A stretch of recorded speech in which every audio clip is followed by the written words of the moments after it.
No, tell them what the real meaning is, ready? Devil's organization killing kids every night. Every night or even now? So I just made... That's for the PMRC. They're so stupid, you know? What's Dokken mean? What's Dokken mean? It's some satanic thing for the devil. Sitting around with time to kill. You are now watching Music the Lifeblood's Final Thursday. Minutes till we lose control. So we go out. Hey guys, this is Dustin from Music the Lifeblood. Welcome to Vinyl Thursday. So, this episode may or may not be just an excuse for me to talk about two of my favorite things, Dokken and Nightmare on Elm Street. So, here it comes. This is the Dokken Back for the Attack episode of Vinyl Thursday.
First thing we need to talk about is Dream Warriors. This is the theme song to A Nightmare on Elm Street Part 3, Dream Warriors. The aptly titled Dream Warriors.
The single was released in February 1987 to coincide with the January release of the movie, but the song ended up being included on the Back for the Attack album, albeit a slightly different mix, I'm guessing to ensure continuity with the rest of the album. And that's not to mention the slightly altered arrangement that was featured in the music video.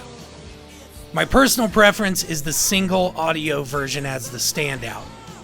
It has a somewhat more smooth of a mix that doesn't have George Lynch's rhythm guitar cleaving obnoxiously through everything. And also worth noting is that this video is pretty fucking rad.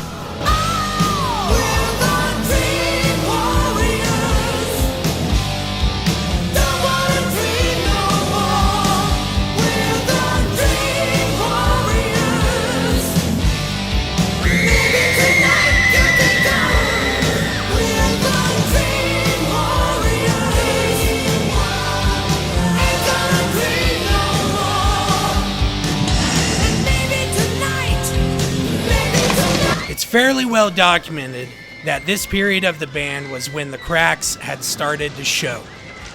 There's a long-standing trope of Don Dokken and George Lynch not getting along, though I'm inclined to believe that the negativity was emanating from one side much more than the other.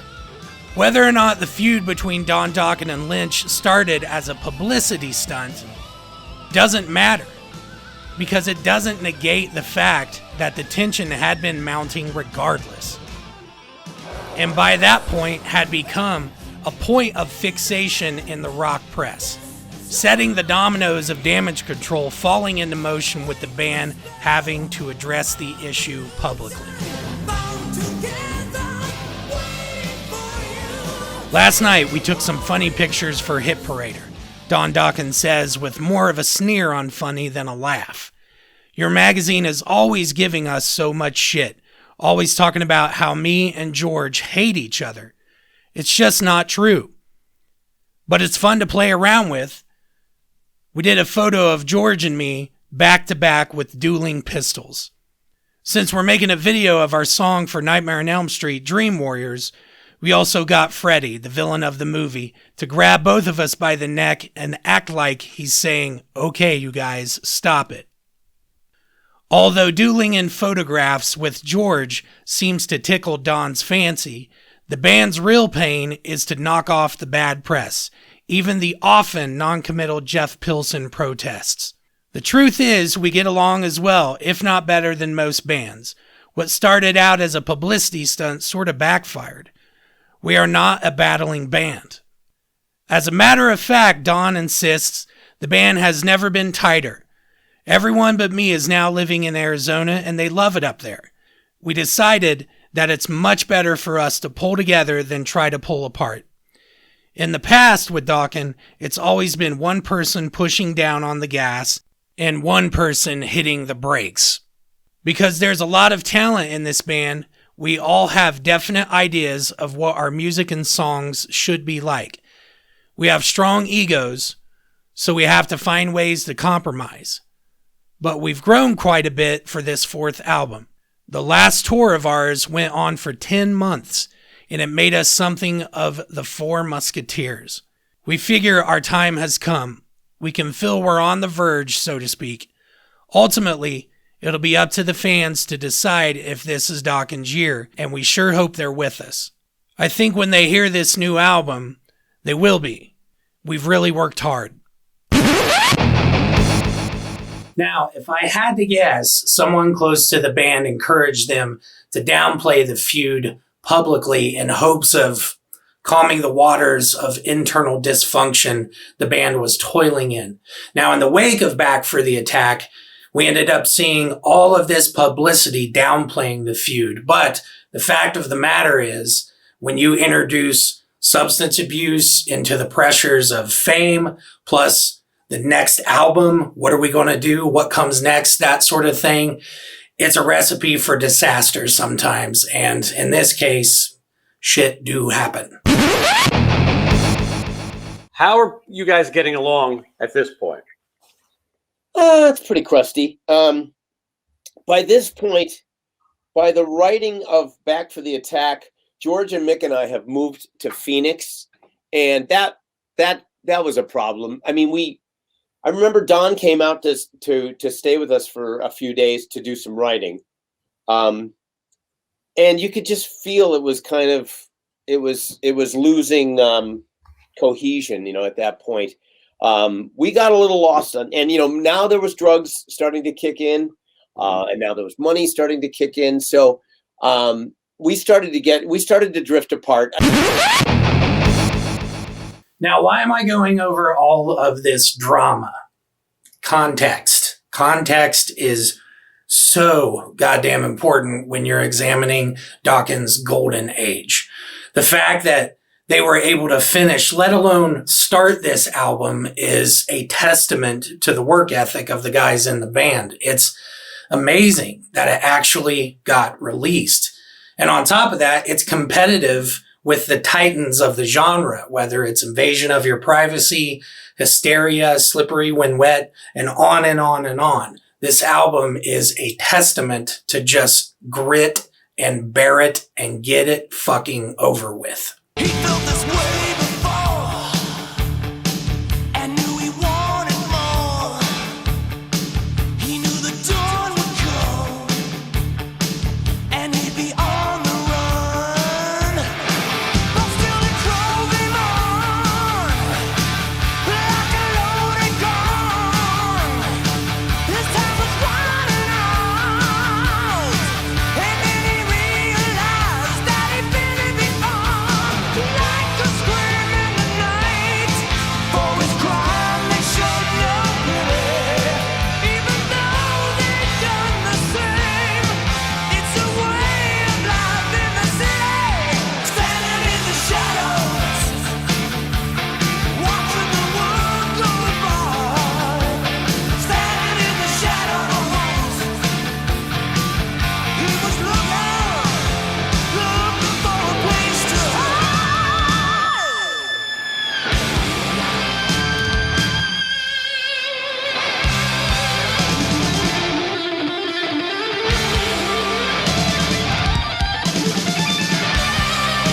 Now, I'm on the record stating that Under Lock and Key is my favorite Dokken album, and that for the most part holds true, but the more I listen to Back for the Attack and the more I just kind of sit with it and examine it, there's days I think it could mop the floor with Under Lock and Key. And with singles like Burning Like a Flame on it, and at the time, it's seeing heavy rotation on MTV. This album is just a fucking juggernaut.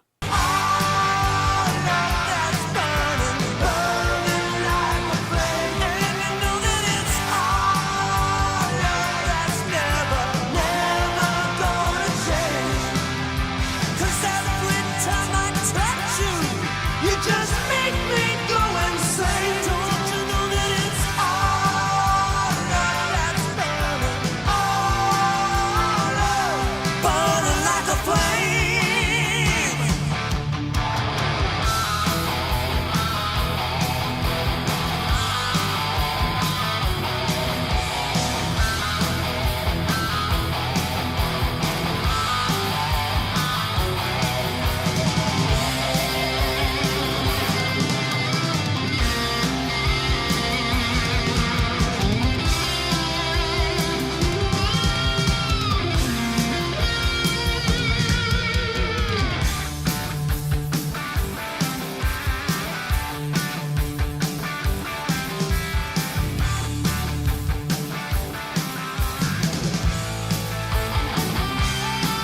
Should have seen it all before.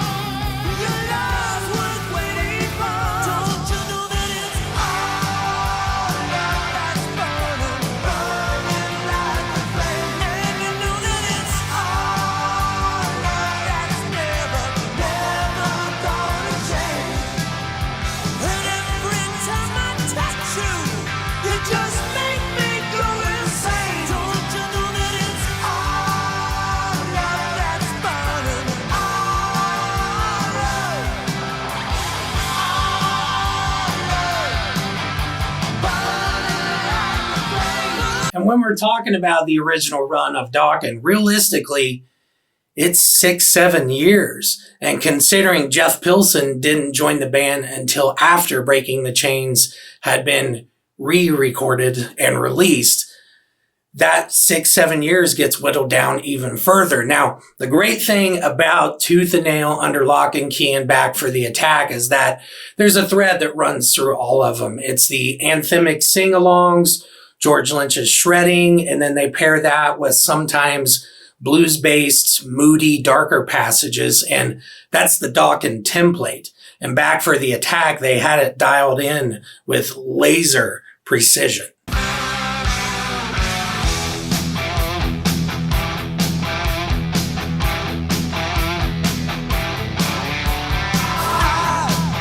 Yeah, I'm leaving today.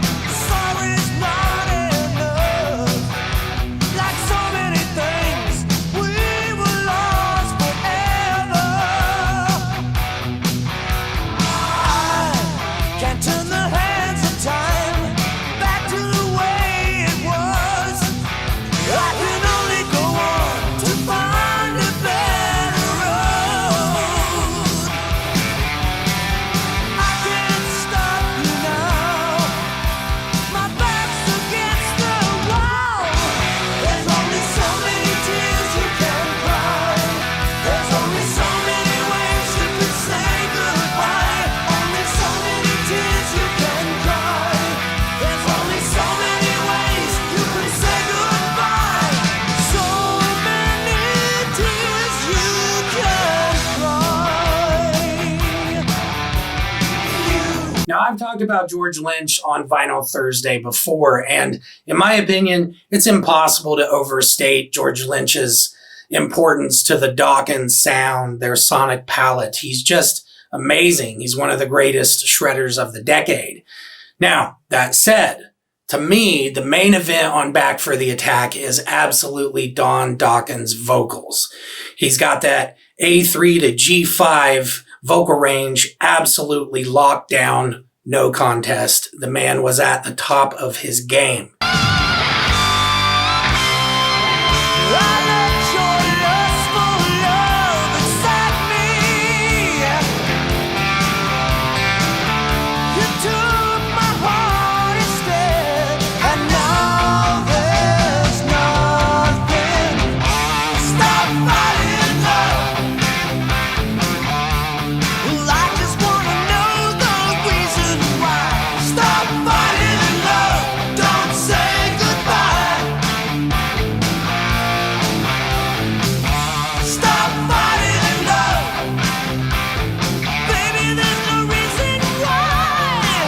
Stop fighting, love. Don't say goodbye. And you'll be back in my arms again. Stop fighting, love. Stop fighting.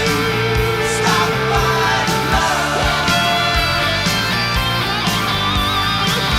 Stop fighting. Stop fighting, love. And with as great as the band was in studio, it's also important to acknowledge how lethal they were in a live setting. Check this out. This is footage from the first night of the touring cycle for Back for the Attack.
Standout tracks. First up, the blues-peppered Heaven Sent. Amazing vocal from Don Dokken on this one. Great instrumentation, and the production of this song really, really gives it a full body. There seems no justice when you fall in love.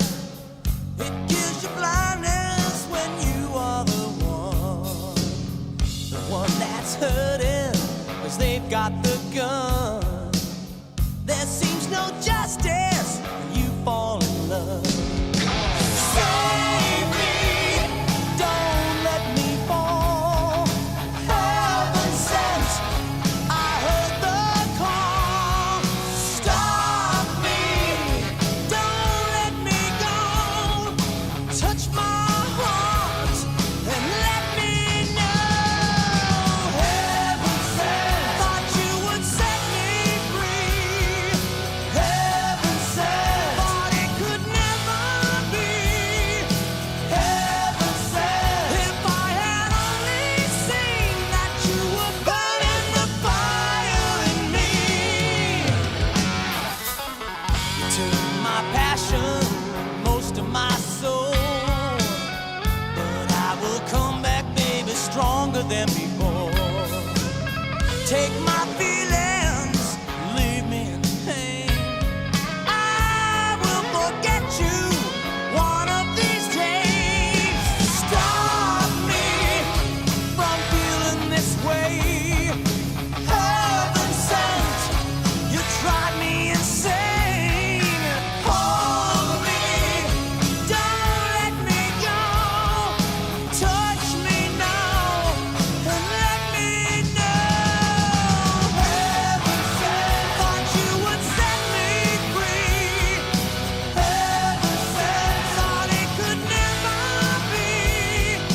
Heaven sent, if I had only seen that you were burning the fire in me. Prisoner highlights an 80s metal cliche of being chained by love, but lyrical platitudes aside, this song is a great example of what made the decade and just 80s metal in general so endearing. Baby, I'm a prisoner, oh, chained by love.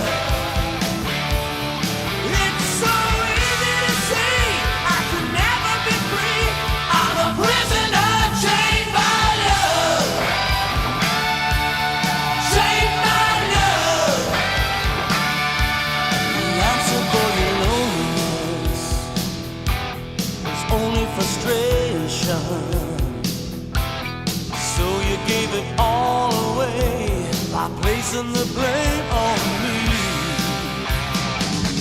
Remember how it used to be. Your lies won't die that easily. Something's wrong, why can't you see? There ain't no way to escape. Baby, I'm a prisoner, oh, chained by love. It's so easy to see I could never be free. I'm a prisoner, chained by love. Though I prefer the single version, the album cut of Dream Warriors is stellar. To me, this is one of Don Dokken's brightest moments as a vocalist. And then to have that bolstered by Jeff Pilson and Mick Brown's background vocals, this is one of Dokken's highest peaks when it comes to just the stunning quality of what they could do as a band. I feel the touch come over me. I can't explain. I hear the voices calling out, calling my name. It's the same desire to feel the fire that's coming your way. I'm standing in the night alone.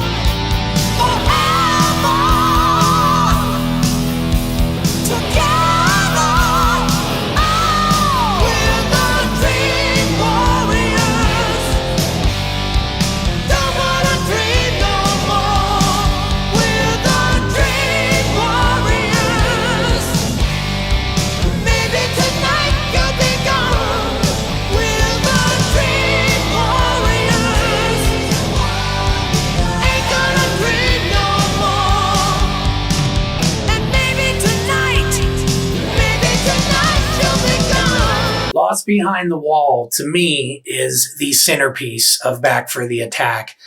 I don't know why they didn't close side 1 or open side 2 with this song, but to me, this should have had a better advantage when it come to the actual sequencing of the album.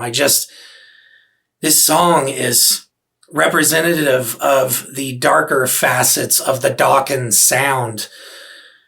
You know, when we talk about the Berlin Wall and all the turmoil that, you know, the people of Germany had to deal with when it came to just getting that fucking thing down.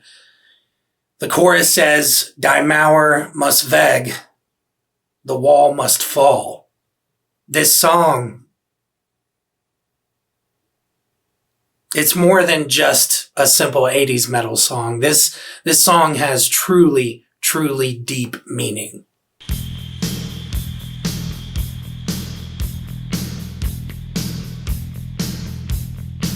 When the sun fades to black and the night is calm, there's a will to survive this rule by the gun.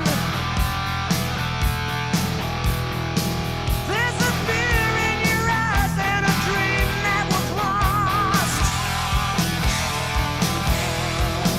There's a hand of fate left to die on the cross. You never really had a chance. Did my almost tear it down? All of your life grows cold when you're lost behind the wall. All of the dreams you've ever known will be lost behind the wall. All right, we got a lot of stuff to look at. First up, we're going to go over some different versions of the album and then some collectible stuff. Okay, guys, so like I said, we got a ton of stuff to check out. I went through Discogs and I found some interesting versions of the album, found some stuff in eBay auctions, just a bunch of random stuff that I thought was definitely worth noting, just sort of surrounding the release of this album. So first up this is a cassette release from Turkey of Back for the Attack, and good Lord, that thing looks generic as hell. It looks like a cassette read-along book you would have checked out at the public library when you were a kid in the 80s. It doesn't even have the Dokken font. I don't know. It was just so odd to me. But apparently somebody likes them. That one was strange. All right, next up. I believe this is Canada. This is a Canadian version of the cassette. There's what the cover looks like. And there's actual, when it comes to Dokken's catalog, worth noting, Tooth and Nail. The cassette release of Tooth and Nail was a bit different than the LP and later CD release of it. That sort of weird creature hand thing. And almost, to me, it looks like the hand of the creature from the Black Lagoon. Anyway, that cover where you see the hand kind of coming at you, that's on the regular LP, and I think all the CD versions I've seen of the album too, but there's a cassette version where there's two of those hands, and they're sort of pushed together, making almost like a V shape sort of thing. But anyway, here's the Canadian version. Cassettes are strange because the artwork, a lot of the time, when you made the transition to from vinyl to cassettes, the artwork didn't always fit on the cover of a cassette, so they had to manipulate it and do all kinds of weird stuff. But anyway, that's a completely different tangent. So yeah, there's the Canadian version of Back for the Attack. That's the cassette. And then here's a look at the actual cassette itself, which that's almost ominous looking. It's very, I don't know. There's something about that that's kind of scary, I think.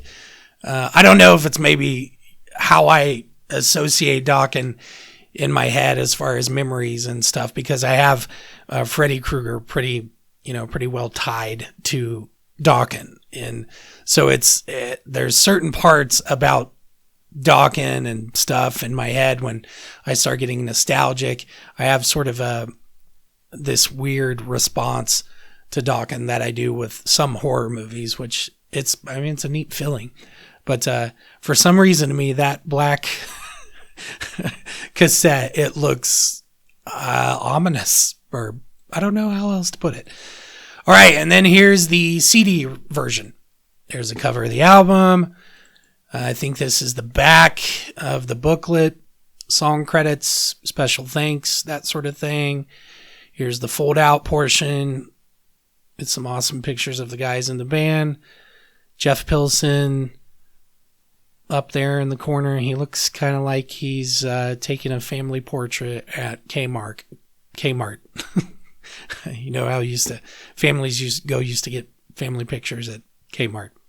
And I would say that for Mick Brown too, down there in the lower right. This looks like it could be like a glamour shot. So good for them.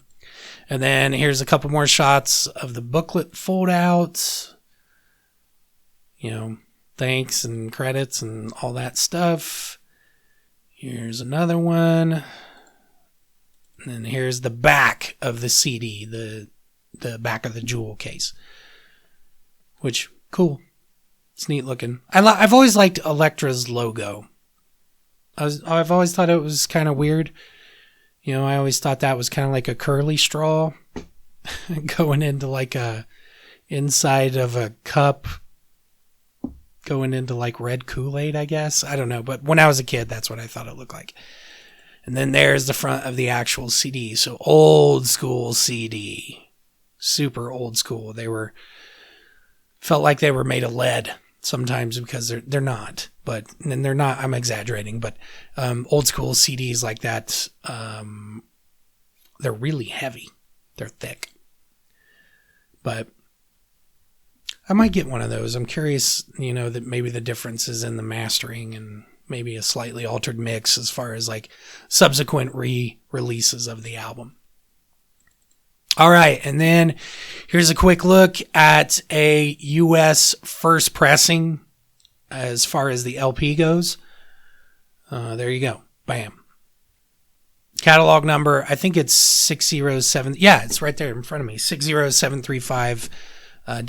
That seems to be the catalog number most associated with the album. That's side 1. Then here's a quick look at side 2. There you go. Which I'm going to show you guys my copy. It's actually my play copy. I have a couple different versions of the album. But my play copy is, same catalog number and all that stuff. I'm not sure about the Matrix though, because it looks like to me there were multiple pressing plants pressing this album. It didn't all come from one single pressing plant. So there's going to be little differences from Matrix to Matrix. And I think there was a Record Club version of this album released too. I don't have one, but maybe if I come across it at some point, I'll try to hunt one down, but whatever. All right. And then singles. So first up is Heaven Sent. This is the cover of the sleeve of the 7-inch that was released. That's the front of it, that's kind of an awkward picture, guys. Don't know what's going on with that, but okay. And then here's the back. Thought it was interesting that they put Mr. Scary on the B side of this. And then you can see here too, the artwork for the Monsters of Rock show, which was 88, I believe. So my guess is that, they put that on there to promote Dokken being at Monsters of Rock that year, 1988. And I think it was the year, I believe Van Halen headlined. I've seen it come up on multiple occasions with interviews with the guys in the band that there was a meeting that happened while they were at Monsters of Rock in the stadium or in the hotel. I don't know, but I think I heard it was either Jeff Pilson or George Lynch mention in an interview that they were overlooking Van Halen headlining Monsters of Rock as the band was literally preparing to break up. in some boardroom, some, I don't know, VIP suite or something like that. But anyway, you can see the tour dates there, printed beside the little artwork for it. And there was a lot of good bands there that year. I believe Metallica was there, so that puts them somewhere in the ballpark of Injustice for All. And I would imagine following Metallica in that era was not something that a band would want to do. They were just killing it during that period. But anyway, I thought it was a cool little nod to stuff that was going on elsewhere in their career at the time. So definitely worth noting.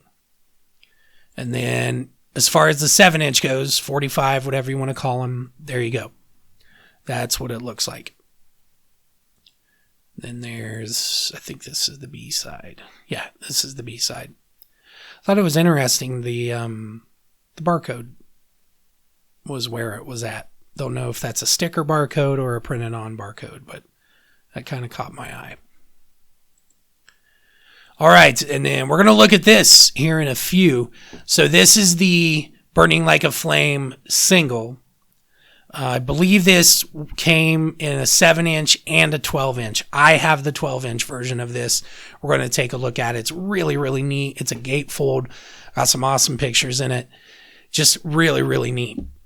And the one I have was, it's UK. It's overseas. And then this is take a look at the 7-inch, the 45 version. Just cool little thing. Again, the barcode is printed. I'm assuming it's printed on there. I don't know. For some reason that caught my eye. I don't know if Elektra does that all the time, but it makes sense because a lot of the time 7 inches didn't always go out with a printed sleeve. Sometimes it was a generic sleeve. So maybe, who knows? Maybe it's a promo thing. I don't know. All right. And then this is, I think this is Prisoner. Yeah. This is a promo 12-inch maxi single of Prisoner. The neat thing about promotional stuff is that sometimes all it is just to get the song to a radio at the time, to get them to a radio station, or maybe it went into a jukebox, or who knows. Well, who knows? So whatever, they didn't want to, the label would cut costs, or management would cut costs, probably the label, would cut costs on promos by just putting them in a generic sleeve, so they didn't have to, they're not wasting money on printed sleeves. But I thought this was interesting because it looks like it has a hype sticker on there. You can see that triangle sticker up there. And granted, this photo is terrible. So it's hard to see it with a lot of clarity. I've never came across this before, but I still thought it was just caught my eye. I thought it was neat looking. I'd like to hunt one down and put one in my collection. And then here's the promo label of this. So white label, we've talked about this on Vinyl Thursday before. A lot of the time, promo 7 inches or 12 inches, they're going to come with just a basic white label. And that, a lot of the time for radio stations, management giving copies of the album away, that sort of stuff, it just denotes it as a promotional copy, so it's easier to see. And ideally, because it's, you can see right there, promotional copy, not for sale. So if these make it out in the primary market, if it showed up in a record store and somehow somebody accidentally put the album out, it's got a white label on it that say, hey, don't sell this. But when it hits the secondary market, it's a different situation, because people, collectors sometimes pay really good money for promo copies. I have a handful in my collection that, there's a few that took me, quite a bit of legwork to actually get a hold of them. All right. And last here, I found some just cool little tidbits of merch and marketing material and stuff like that. So first up, this is a back patch. This was on T-Shirt Slayer, and I'm pretty sure I talked about T-Shirt Slayer on the Under Lock and Key episode of Vinyl Thursday I did. I think it was last year, maybe the year before. But anyway, awesome back patch. Just thought it was super cool looking. It's the cover of the album is perfect for a back patch. Just looks really, really neat. I had an Anthrax one, Among the Living, that I got gifted to me years and years and years ago. I'm guessing it's probably similarly made. Almost not cotton, but patch material. It's thicker. It's a little more durable than what a regular piece of cotton would be. So I'm guessing that's what that's made of. Cool nonetheless, though. And then here was a promo poster for Back for the Attack.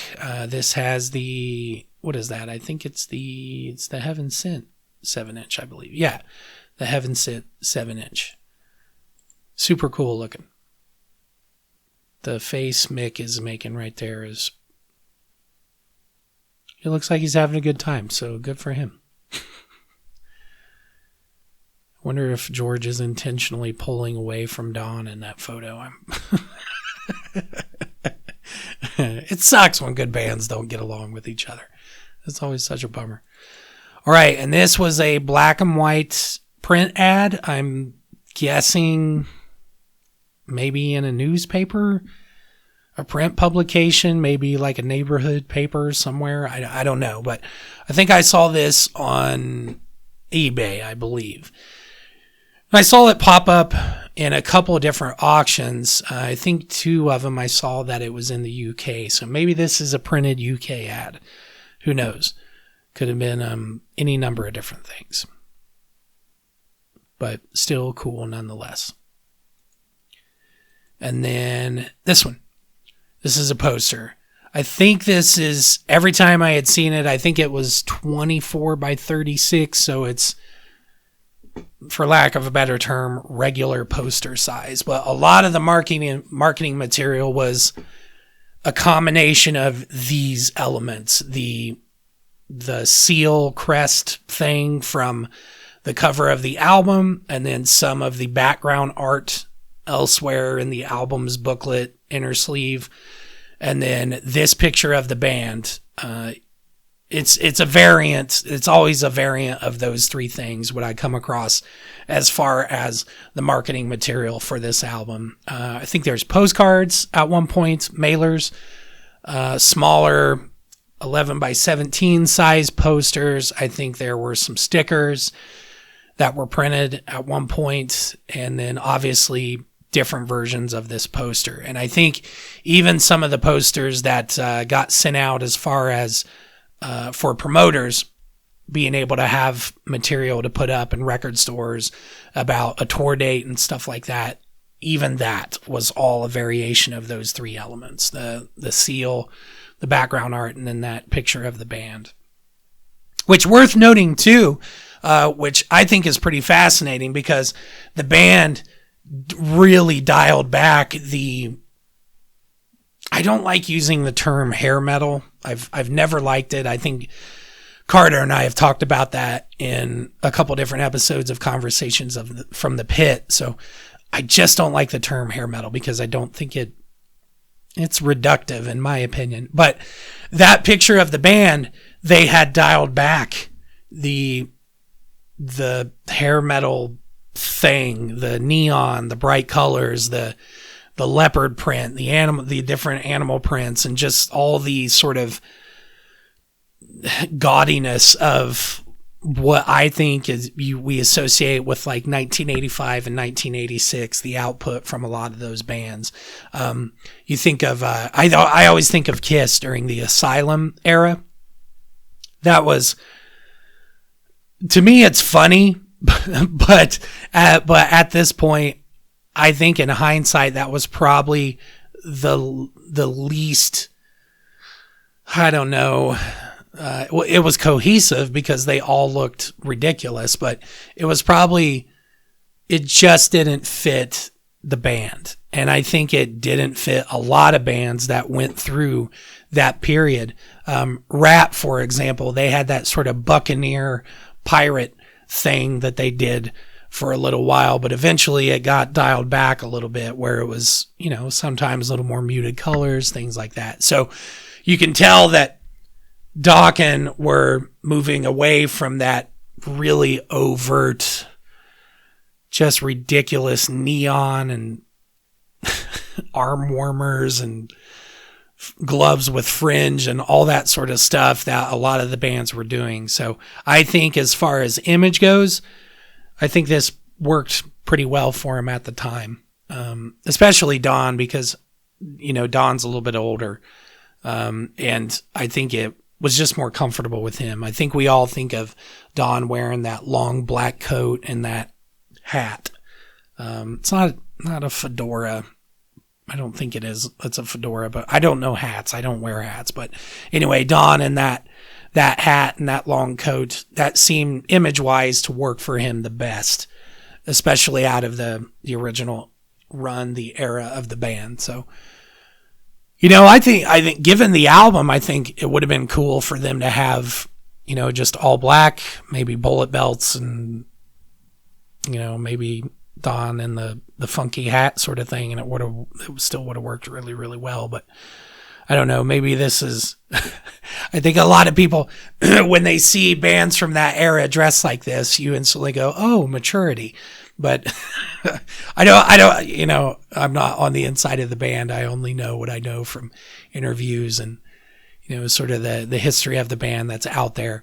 But I think image wise, this era, they looked comfortable. I don't really know how else to say it.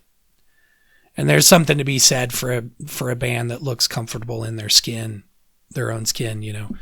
It's if something's working for them, you want to stick with it. But anyway, this is all just some random stuff I found. But before we wrap up this segment, I'm just going to let you guys take a nice long look at the cover of the album.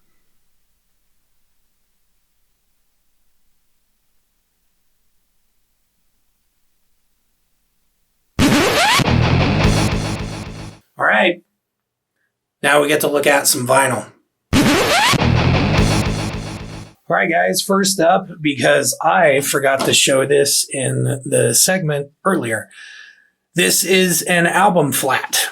These were sent out to record stores a lot of the time, pieces of promotional material that just so happens to be the same size as the cover of an album, which means that it was easy to get these printed. Hint, hint, wink, wink, nudge, nudge. But I came across this, I don't know, a while back. I think I found it on eBay, but I wanted one. Going to frame it here soon. I like having, if I'm going to have like a, whether it's maybe an album flat or just a printer proof of an album cover, something like that. I specifically buy these kinds of frames that are meant for albums, to put covers of albums in them. But I just thought this was cool. The actual printing job on it is great. They would have hung these in record stores to be able to hype the album, marketing material, give them street teams and just whoever would, fly the flag of the band, that sort of thing. And it's got, obviously Burning Like a Flame and Dream Warriors printed on the back of it, which I think we had, as far as singles go, I think it was Burning Like a Flame, Dream Warriors, and then there was a video for Heaven Sent. And then I know Heaven Sent had a 7-inch and probably a 12-inch maxi single too of it. But so this was printed prior to Heaven Sent being released as a video single, whatever the hell you want to call it. But these things are really cool. Plus they're cheap. You can find them pretty easily on places like eBay and, in collectors circles and things like that. These are not hard to get a hold of. And it's a good sort of, I don't know, maybe an intermediate stepping stone up from just buying records, just buying vinyl, on to the next step, which would be, I don't know, promotional posters, tidbits of memorabilia, stuff like that. But like I said, these are pretty easy to find and they're usually pretty cheap too. So something worth noting. Okay, first up, this is my play copy of the album. This is just a regular old US version of it. Now, I've done some digging here and there on it.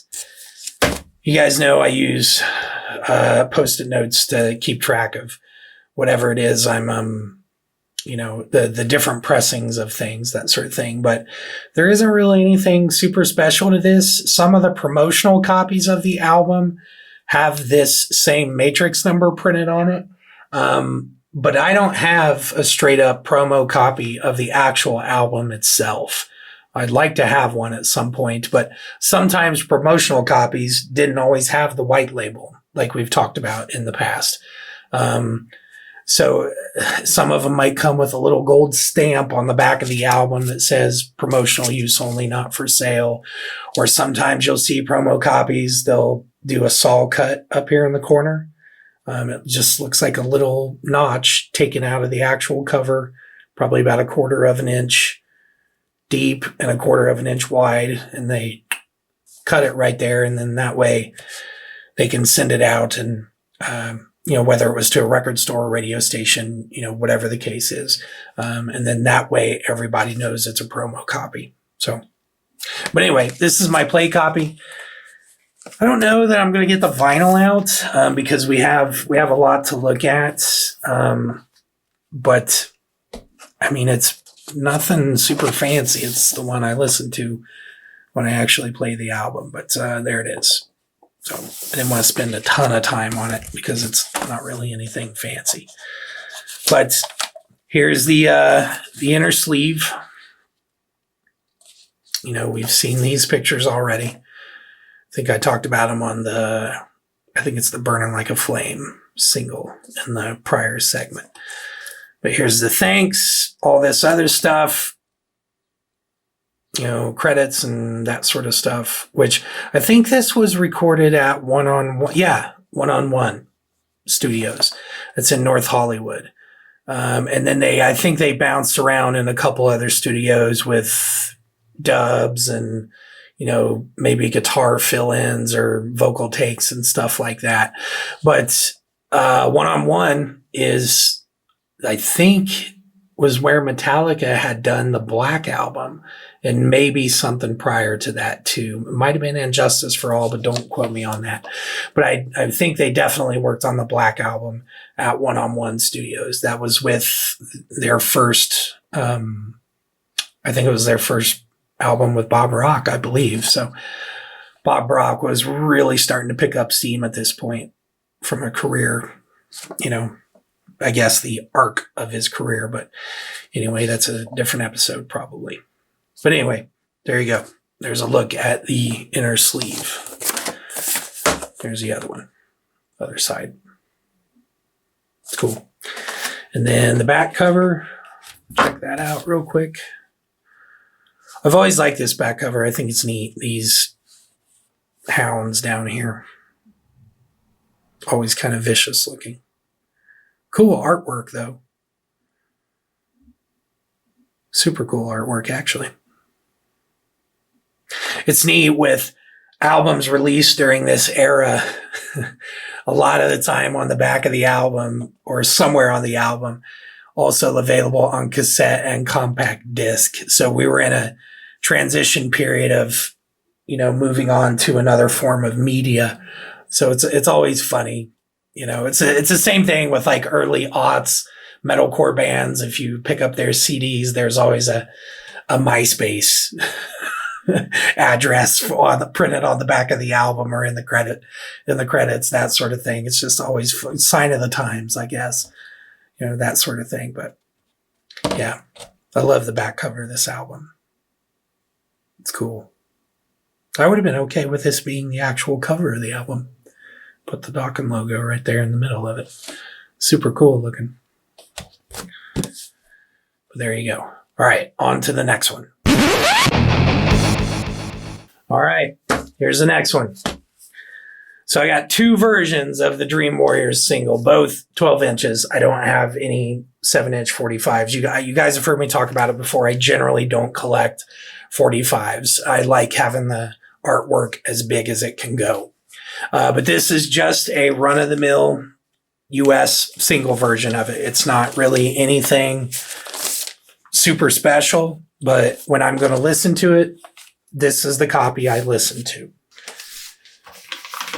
And I know it's came up in, I think I've talked about it in some of the live streams I've done for the Music the Lifeblood Facebook. It used to pop up on the Music the Lifeblood podcast, but I'm a huge horror movie fan. I obsess over horror movies. And in particular, I think my favorite is going to be Halloween 78. I think that's when people ask me what's your favorite movie, that's usually what I say. But, there's a lot of other stuff that I really like. I'm a really big fan of The Witch. I like The Fly. I like The Exorcist a whole lot. I usually go through the book about once a year when it comes to The Exorcist. And I also like Nightmare on Elm Street, but it's very focused. I only like the first 3 Nightmare on Elm Street movies. After that, I do not like the cartoonish, funny, quote unquote, Freddy. I'm just not into it. And I think in some ways, Dream Warriors, the 3rd movie, is probably the birth of funny Freddy. I'm not into it. I like Freddy when he's really overtly menacing. I think he's more effective. I think the later movies 4 and on, I think they really watered down the effectiveness of the character. But anyway, I love Dream Warriors, and I love Dream Warriors for a lot of different reasons. It's an ensemble cast. I think they did really, really well as far as having some on-screen chemistry. Heather Langenkamp as Nancy. She's a little bit older. She's a little bit wiser, understands the world a little better. Heather Langenkamp's performance in it she's great. I think she's great. She was great in the first movie too. So, but yeah, I love Dream Warriors. And then on top of that, one of my favorite bands is, the soundtrack to the movie. So there's the opening scene where Patricia, I think it's Patricia Arquette. It's one of the Arquette sisters, I believe. She's working on that little popsicle stick house at the beginning of the movie. And in the original theatrical release, it's Dokken's Into the Fire that plays in that scene. But then when it was released on VHS, I believe it's some other random shitty 80s band that I can't remember what they are. But later on, after, we move on to DVDs and Blu-rays, they go back to Dokken's Into the Fire. Is it? Yes, it's Into the Fire. They go back to using Dokken in that sequence. So if you grew up watching this movie on VHS, the chances are you probably didn't hear Dokken in that scene, but I'm glad it eventually made its way back into the movie. So it's neat. I mean, Dokken got a lot of really good promotion out of this movie. We talked about the video for Dream Warriors too. It's just, the video's killer. It's awesome looking. But I love this artwork for this single. And I think, everybody knows that Derek, my older brother, he co-hosts Conversations from the Pit with me sometimes. Derek is an illustrator. That's what he does. He's a designer too. He does a lot of design work. But Derek's artistic ability is just staggering at times. I've known the guy for 41 years now, and he never ceases to amaze me when he puts pencil or airbrush to paper or whatever you want to call it. And I think one of the reasons why I appreciate the artwork surrounding Dream Warriors is that there was this trend in the 80s of airbrush. Airbrush really picked up momentum as a desired means of art. I think of when I was a kid, we would go to Kings Island. A lot of the artwork that you would see for some of the roller coasters, like the Beast or the Vortex, it was always this awesome airbrushed art. And as it was developing as a genre of art, airbrush, my brother was in college and he was learning it too. And I picked up a lot of his artistic sensibilities while he was in college. And this is one of those things where that's part of the reason I appreciate the artwork for this so much, is that it's just this cool airbrush, potentially a little bit of mixed media visual. I just always thought it looked absolutely badass. My one gripe is the Dream Warriors on the front of in the actual artwork don't resemble the people in the movie, which means chances are the artwork probably got done while it wasn't in tandem with the movie being made, or it's just, there was a weird time for album covers. I don't know how else to say it, but it's just this artwork triggers something in me. It's a sense of nostalgia and just enjoyment and just being enthralled about my developing understanding of horror movies as a kid, just stuff like that. It's the process of discovering what you like in your art and what kind of person you're going to be as you get older.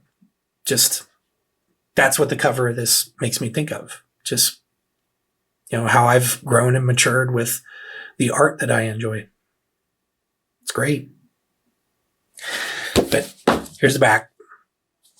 So his photo session, a lot of these pictures pop up. I remember a issue of Fangoria magazine. I think it's somewhere in the 80s, maybe issue 80, somewhere from like issue 83 to 87, I think, is where they did a big spread on Dream Warriors around that time. And there was photos from this photo shoot that were popping up around that time. And here too, they're definitely, they're promoting the back catalog too. And this was after the home video had been released too. Super cool. The neat thing about this single too was that I think this was the first appearance of the song Back for the Attack. There's an album, Back for the Attack, and then there was a song. I'm guessing they got the name of the album from the song. But this song is not on Back for the Attack. To me, it's definitely a B-side. I don't think it's one of Dokken's more stellar moments. But still cool. It's strange. It's odd. it's strange. The moves and the beats and paces of how catalogs wind and twist and things like that for bands it's always really, really interesting. But yeah, this thing's cool.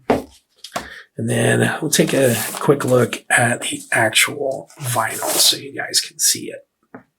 So I bought it used and try to get rid of the glare. Sorry, guys. There we go. That's good. I bought it used. This thing was, I sometimes wonder if it was even played at all prior to me having it. But it's cool. I love the Elektra label. It would have been nice to get a custom label for this. Maybe something yellow and blue to match the cover of the album, but still, I think Elektra's labels always look really, really cool.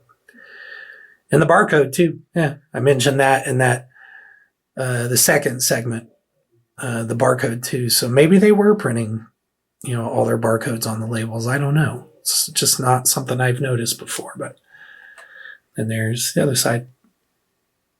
So nothing super crazy about this, but like I said, this is my play copy. This is the one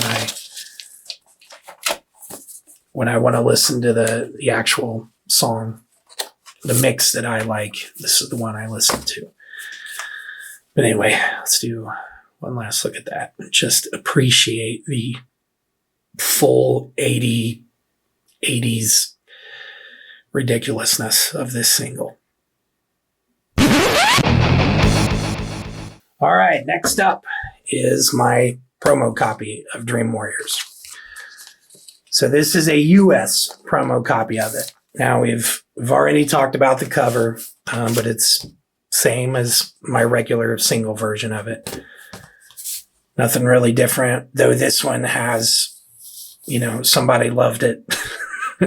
Loved it a little more than my other copy. So, who knows? Maybe it was played in a record store at some point. But all right, so there's that. Okay, so the actual vinyl itself. There we go. And there's your white label. I'll take a picture of the label, put it up on the screen so you guys can, have a better look at it. But yeah, right there, Dokken Dream Warriors. I always thought this was interesting that it had denoted vocal. Was there maybe a non-vocal version floating around at some point? I don't know, but just always curious about why that was printed on there. But anyway, promotional copy not for sale. You guys can see it. We've talked about white label promos before. I've A-B'd this with the regular single version, and I don't hear any differences in the mix, or at least not anything substantial that my ears would pick up. It sounds exactly the same, in my opinion. But the B-side, so almost dropped it. The B-side is Back for the Attack. So I think my single version has Back for the Attack and Paris is Burning on the B-side too. So there's your difference. But like I said, with the actual song Dream Warriors, I don't think there's any difference between this and the regular single version that I have. But still, great thing to have in my collection. I was super excited about it. I think I've showed it to you guys on here on Vinyl Thursday before, but I have a promo version of Into the Fire. I think I do. It shows. I haven't looked at that. I haven't looked on that shelf in a little while, but yeah, it's promo copies. They're neat. I just think they're neat to have. It's cool little tidbit to have in your collection. All right, next up is one of my favorite pieces in all of my Dokken collection. This is the Burning Like a Flame 12-inch single. This is from the UK. It's cool because it's got my favorite song on the album too, Lost Behind the Wall. Just Got Lucky and In My Dreams. I think Just Got Lucky's on Tooth and Nail. I think it's on Tooth and Nail. I don't have it in front of me, so I might be wrong. But anyway, yeah, this thing it's new to my collection. I haven't had it very long. But I was really, really excited to show you guys this. Took a little while to get over here from the UK, given shipping is a little bit slower right now because of COVID horse shit. I think everybody knows that. So this thing is great. Not just because, good songs, obviously, but this is a gatefold, which to me, it's rare to come across a single, let alone a 12-inch single that's going to have a gatefold to it. It's just, I was blown away the first time I saw this. I was so thrilled about actually getting a hold of it. I thought it was incredible. So here we go. Hopefully you guys can see all that. There's no glare on it, but cool. So freaking cool. Some awesome live shots of the band. There's Mick, and then Mick's the background. He's the big photo in the background. Which Mick doesn't always get a lot of play. I think most of the time everybody's focusing on Don and George. They were the ones that did a lot of the press, and Jeff to a degree, but it's cool to see a drummer get a little bit of loving. Mick's a good drummer too. Just such a cool release. I love it. It's neat. And then here's the back. So I thought this was interesting because there's no breaking the chains on here. I wonder if it was a conscious decision by, whoever put this together, or management, or who knows, to not have it on there. Because I think there's a common thread between these three albums. I think I mentioned it in the first segment, that there's a continuity to these that I don't think you get with Breaking the Chains. And obviously, we're talking about different players. Don recorded the album with a band, released it. I think Don spent a lot of time in Germany early on in the Dokken story, and I think it was released in somewhere overseas. I don't know where, but anyway, there's a version of Breaking the Chains that does not have, that was released prior to the Breaking the Chains that we all know. Different versions of the songs, different mix, all kinds of stuff. But anyway, so Breaking the Chains to me has always felt a little separate from these three albums. And I think when you ask, major Dokken fans, they're all going to go, yeah, this is the holy trinity when it comes to Dokken albums. But I do think there was a lot of really good stuff that came after the original era of the band. I think Dysfunctional, there's a couple good songs on there. Shadow Life, I'm not into it, but Lightning Strikes Again, there's some good songs on there. Even Don's first solo album, when I think he had a couple of the guys from Black and Blue. He had Mickey from King Diamond, who went on to play with Motorhead and the Scorpions. He had some good players on that first solo album. But there's other good stuff in the catalog, but I think a lot of the time it comes back to these three albums. This is the Pilsen, Brown, Lynch, Dokken lineup of the band. That was, what I would consider the golden age of the band, like I said earlier. But I just thought it was interesting that Breaking the Chains wasn't on here. I wonder if it was a conscious decision. It's interesting. I think it's cool to have Just Got Lucky from Tooth and Nail, and then obviously In My Dreams is from Under Lock and Key. I think that's probably singularly their biggest hit, quote unquote. I imagine. I think they were closing shows around this time with In My Dreams. That was sort of the big finale. But maybe at some point I'll talk about the live album. Maybe. I don't know. I want to get a copy of it, but keep looking for it on Japanese vinyl, but I just haven't came across the price being right for me yet. So, we'll cross that bridge when we come to it. Still, just a badass single. I love that it's a gatefold. I'm absolutely amazed, that it was a gatefold. All right. So here's the actual vinyl. I got some paper bits on there.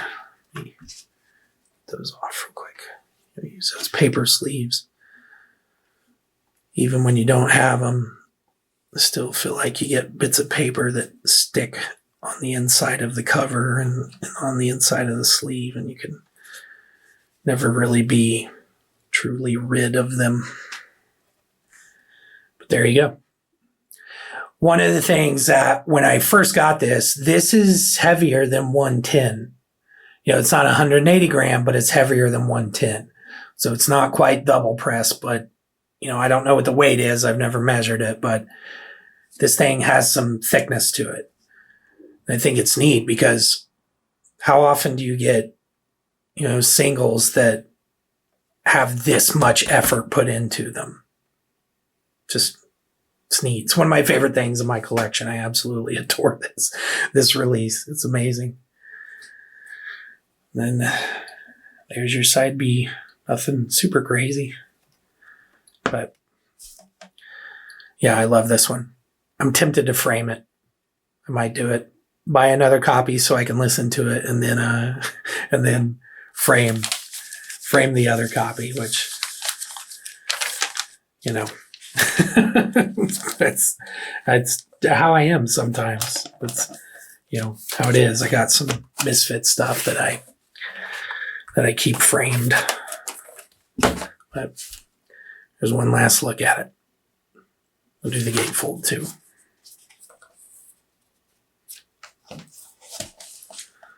Man, that thing is killer. All right, and here is the creme de la creme. This is my Japanese first press of Back for the Attack. And I think I mentioned it in the Under Lock and Key episode I did a couple years ago, last year. I don't know what it was, but that I was determined to get all of the original era of Dokken albums on vinyl. And now I have the 4 studio albums complete. I just got to get the live album, which I think I just mentioned. So I don't know if maybe I'll do some sort of like mega special of Vinyl Thursday once I get the live album and I'll have all 5 of them. But I kind of feel like they're almost like the gems in the Infinity Gauntlet, that when I have all 5 of them, something amazing is going to happen to me. I don't know what. Maybe I'll, I have no idea. Maybe I'll become a member of Dokken at that point. So I don't know what I would do. I'd play bass or drums. I'd rather play bass, but I guess one can dream. But anyway, yeah, here's my my Japanese version. Super excited. When this got sent to me, there was a piece of tape stuck on the back of it that I've never been able to get off, and I haven't changed it yet, but I'll probably do that today. All right, so this thing took, I think it was over a month to get here, and I was so scared about it, as it was traveling, because, shipping from Japan, it's got to come clear across the world to get here to me in the States. So, all right. So Obi strip, we've talked about Obi strips before. This is sort of, it's like a hype sticker on steroids. It's talking about what's in this version of it, what it includes, how great the album is, that sort of thing. In Obi strips, I don't want to pull this off, because I want to keep it on there, but usually a lot of the time the Obi strips would have, some back catalog releases to promote. Here I thought it was interesting. They had the Dream Warriors single printed on the back here, which a Dream Warriors single with an Obi strip, I think would be like, I don't know, I'd be in heaven at that point, I suppose. But, but anyway, Obi strips were a means to just another more surface area to be able to promote whatever it is that they were promoting. Cool, awesome stuff. I like that the Dokken ones are black too. Sometimes Obi strips will be bright. Like in a lot of the Kiss catalogs, some of the Japanese stuff, the Obi strips are like obnoxious colors and things like that. And I think the Breaking the Chains one might have some red in it. But don't quote me on that. I don't want to go in the other room and grab it off the shelf. But Obi strips are cool. I love it. Still adds to the overall presentation of the album, the cover art and all that good stuff. So this has got some goodies on the inside of it too. So here's our inner stuff. That's a booklet, by the way. We have that. Make sure that I got everything. Yeah, okay, cool. So first up, it's a piece of marketing material. Dokken, Alice Cooper, Overkill. And then I think that's Kane. I think that was the dude that had the gun guitar that played for Alice Cooper for a little while. But this is it's an order sheet. Fill this out, tell them which one you want, mail this in, and they send back some shit to you. So it's cool to see this too. Neat little tidbit. All right, so the booklet. So what this is, so we saw the inner sleeve on the United States one, the terrestrial or terrestrial to me. Inner sleeve, had this and song credits and all that other stuff. And then pictures of the band, more album credits, thanks, and who works for the band and stuff like that. So on the inside here are lyrics. So there's a sheet separate that came in here. Or I'm assuming these are lyrics. I don't see how they would be anything else, but I don't read Japanese. So anyway, so you have the Japanese version, and then also in here too, you have the printed lyrics in English as well. Which cool.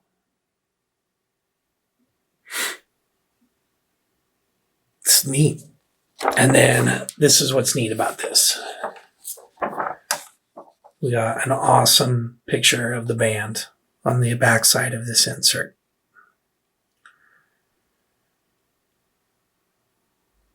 I always kind of wondered, before I owned this, I always had wondered if the insert was color or black and white.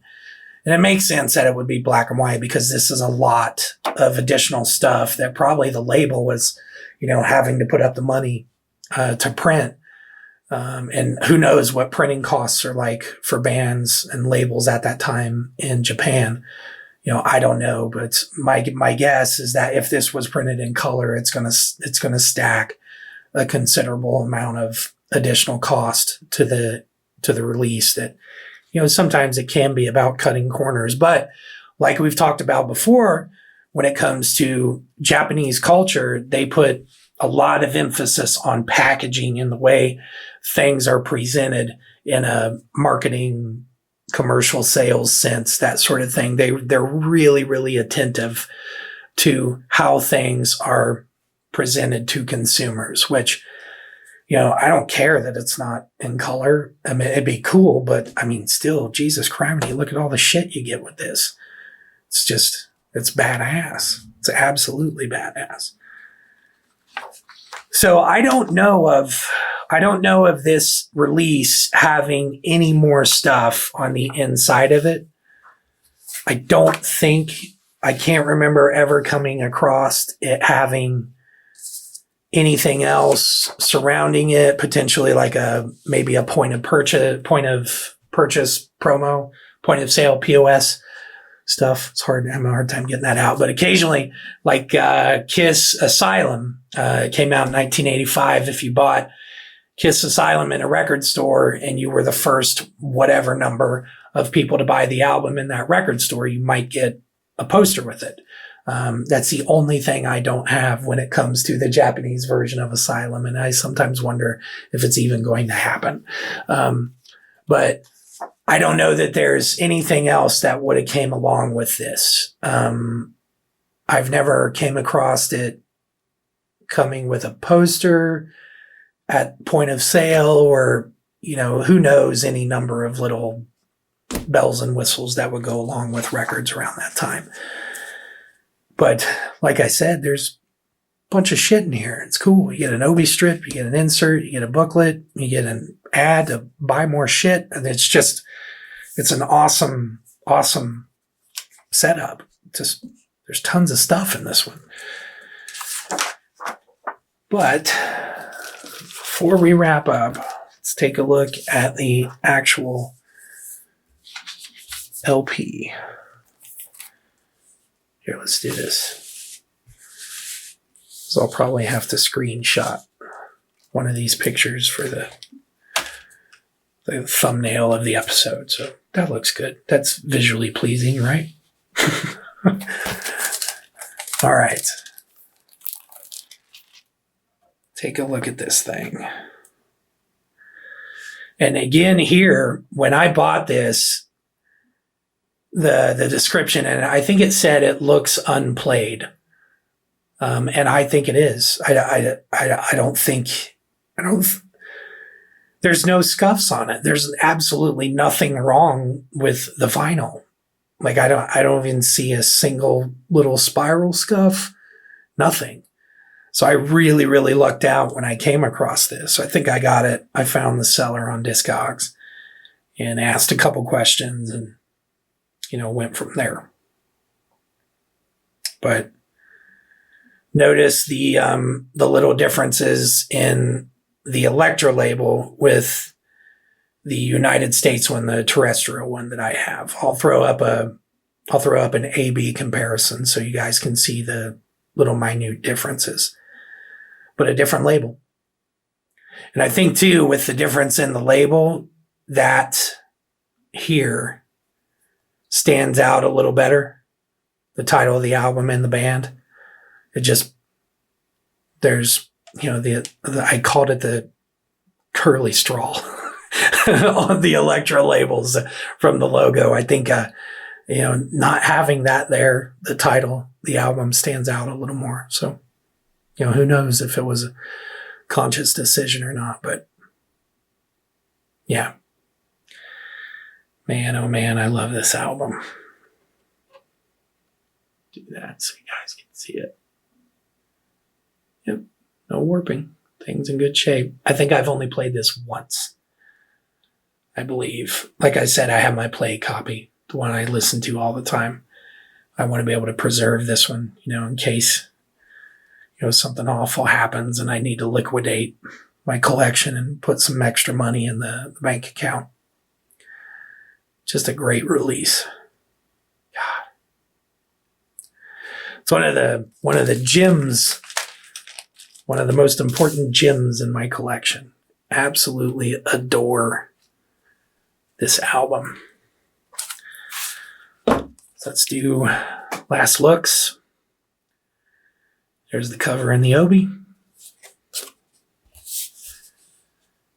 Back cover. Back catalog to promote. Got the booklet.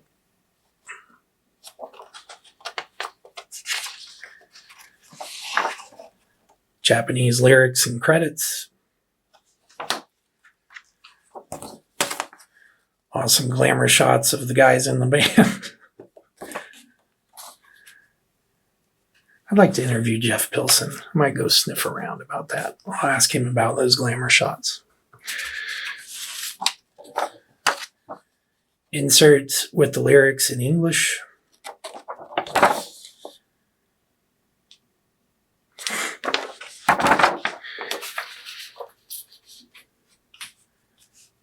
And then this bad boy. Sorry about the glare, guys. There we go. Thing looks amazing. Okay, guys. Back for the attack. Dokken. All right, guys, that's it for this week's edition of Vinyl Thursday. What's your favorite song on Back for the Attack? We'll do that. Let us know in the comment section below. All right, subscribe bullshit. I don't feel like doing it, so if you like the thing, then go do the thing more. I guess, whatever. All right, that's it. Music to Lifeblood, something old, something new. What are you listening to?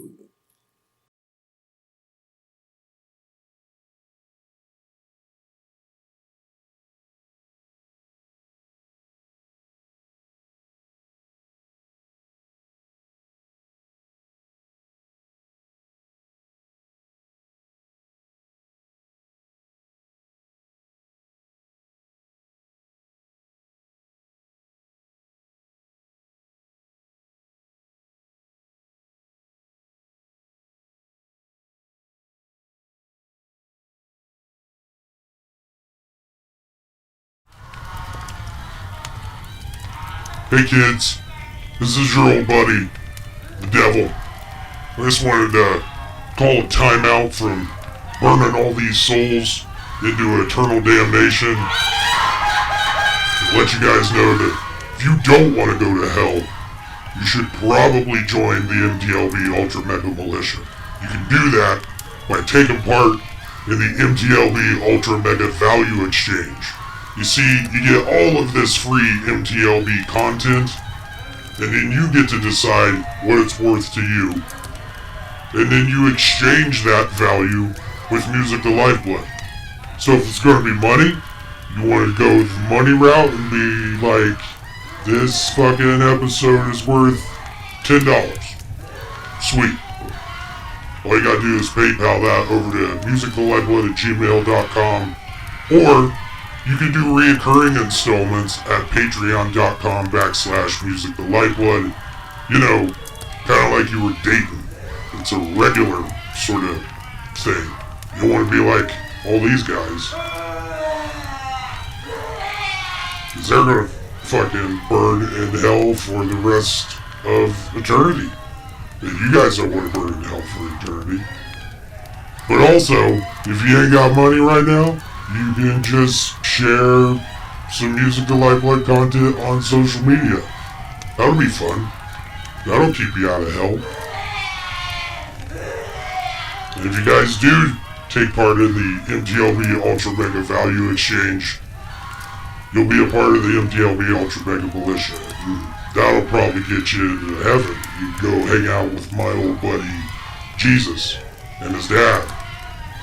They're pretty fun. They like to have a good time. They probably listen to Cannibal Corpse and Skeleton Witch, have big old parties. Well, I'm down here with all these other guys that didn't take part in the MTLB Ultra Mega Value Exchange, poking them with pitchforks and burning their toes and throwing hot lava on their faces, I guess. Anyway, stay out of hell. Take part in the MTLB Ultra Mega Value Exchange so you can be part of the MTLB Ultra Mega Militia. Alright. Hopefully I won't be seeing you guys later.